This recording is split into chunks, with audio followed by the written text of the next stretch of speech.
Hello everyone, இன்றைக்கி நம்ம பார்க்க போகிறது கேரளா ஸ்டைல் மீன் கறி. எங்கள் வீட்டில் மீன் குழம்புனாலே எப்போவுமே மண் சட்டியில் தான் வைப்போம். ஏன்னா அதுதான் நல்ல டேஸ்ட்டு.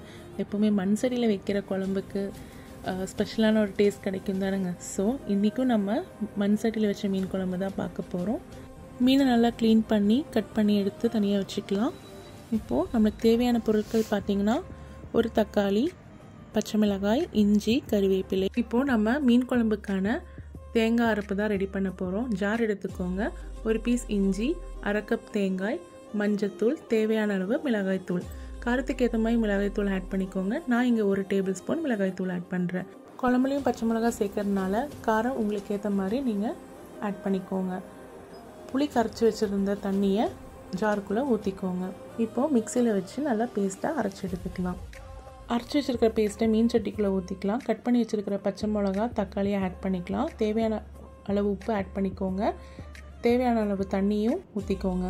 இப்போது நம்ம குழம்புல உப்பு, காரம், புளி இருக்கான்னு செக் பண்ணிக்கோங்க. லோ மீடியம் ஃப்ளேமில் குழம்பை கொதிக்க விடுங்க. குழம்பு லைட்டாக கொதிச்ச உடனே கட் பண்ணி க்ளீன் பண்ணி வச்சுருக்கிற மீனை ஆட் பண்ணிக்கோங்க. குழம்பு லைட்டாக நல்லா கொதிக்கும்போது கடைசியாக கறிவேப்பிலையை ஆட் பண்ணிக்கோங்க. ஃபைனலி கேரளா ஸ்டைல் மீன் கறி ரெடி ஆயிடுச்சு.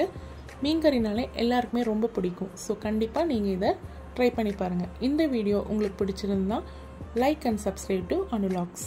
தேங்க்ஸ் ஃபார் வாட்சிங்.